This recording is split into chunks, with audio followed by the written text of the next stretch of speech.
Página número 4. Resistencia aeróbica, funciones. Cuando trabajamos para el incremento de la resistencia aeróbica, tenemos como metas: 1. Mantener durante el máximo tiempo posible una intensidad óptima de la carga de trabajo. 2. Mantener al nivel mínimo las pérdidas inevitables de intensidad cuando se trata de cargas prolongadas. 3. Aumentar la capacidad de soportar las cargas de entrenamiento o de competiciones. 4. Estabilizar la técnica deportiva y la capacidad de concentración.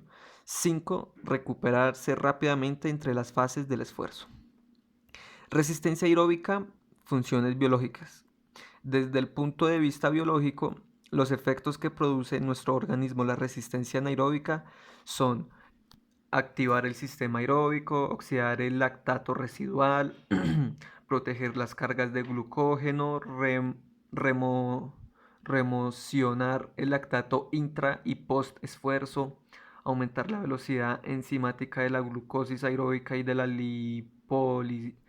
lipólisis, aumentar la capacidad mitocondrial de metabolizar moléculas de ácido pirúvico, aumentar la velocidad enzimática del ciclo de Krebs, aumentar la capilarización, controlar la grasa esencial, reducir la grasa acumulada, aumentar el volumen de eyección sistólica, reducir la frecuencia cardíaca en reposo, o bien se le conoce a eso como bradicardia, reducir la frecuencia cardíaca en esfuerzo, optimizar los procesos de recuperación intra y post esfuerzo, aumentar el volumen de oxígeno máximo y aumentar la capacidad de persistir en esfuerzos moderados y prolongados.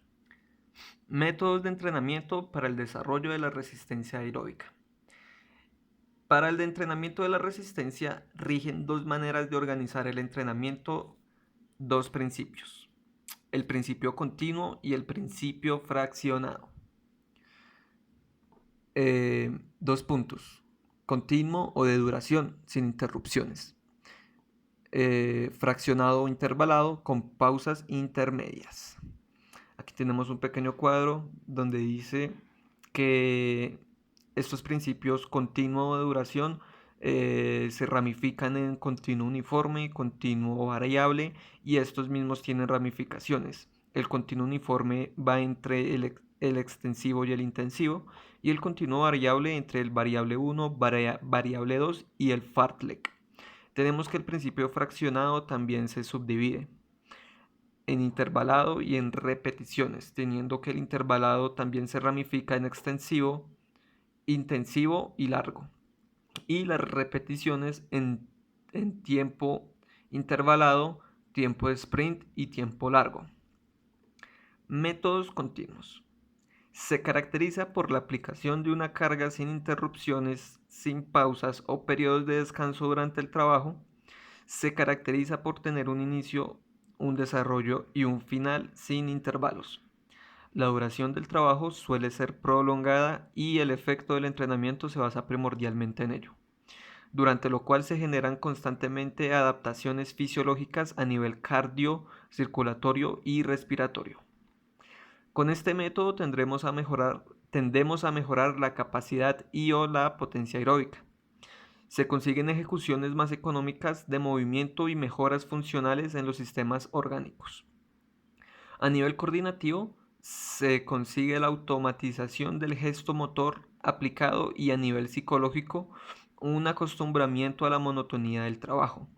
Por ejemplo, salimos a correr durante 50 minutos al 70% de intensidad del volumen de oxígeno máximo, 6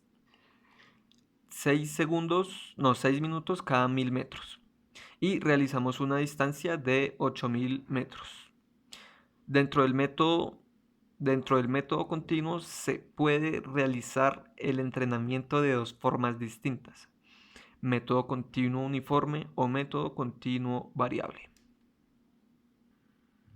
Esta página número 4 del documento de resistencia hace énfasis en las funciones en general de la capacidad aeróbica, que pues trata de soportar largas distancias, trata de soportar en un periodo prolongado de tiempo un gran trabajo o largas distancias para trabajar.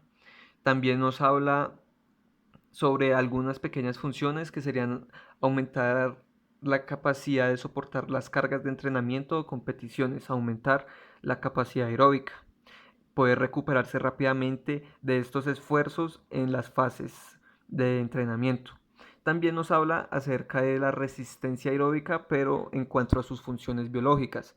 Tenemos que controlar la grasa esencial y reducir la grasa acumulada. Esto hace referencia a lo anteriormente mencionado en los sistemas energéticos, siendo parte del número 3 el sistema energético aeróbico, que utiliza como combustible los ácidos grasos libres, los aminoácidos y el PC. También nos dice que esta capacidad aeróbica nos ayuda a reducir nuestra capacidad, no digo, nuestra frecuencia cardíaca en esfuerzo. Es decir, que nuestro corazón va a trabajar el doble, pero no va a latir el doble, sino va a latir más poquitas veces.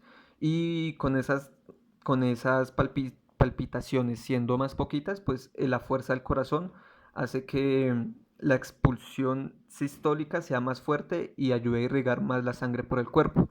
También dice que reducir la frecuencia cardíaca en reposo, causando bradicardia, que pues es básicamente un nivel de frecuencia cardíaca por debajo de los 60 palpitaciones por minuto.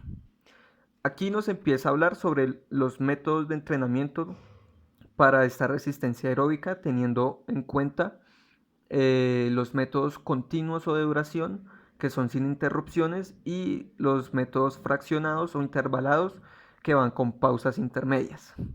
Aquí en este pequeño cuadrito nos explica más o menos estos métodos cómo se ramifican. Por ejemplo, el continuo uniforme tiene 2 ramificaciones, el continuo variable tiene 3 ramificaciones. El método fraccionado tiene 2 ramificaciones generales y a la vez estas ramificaciones tienen 3 ramificaciones diferentes o 3 opciones diferentes de estos métodos. Aquí nos empieza a hablar sobre cómo podemos implementar estos métodos de entrenamiento, pero para dar paso a ello tendríamos que leer la página número 5, que nos va a explicar cómo se va a trabajar el método continuo, los métodos continuos.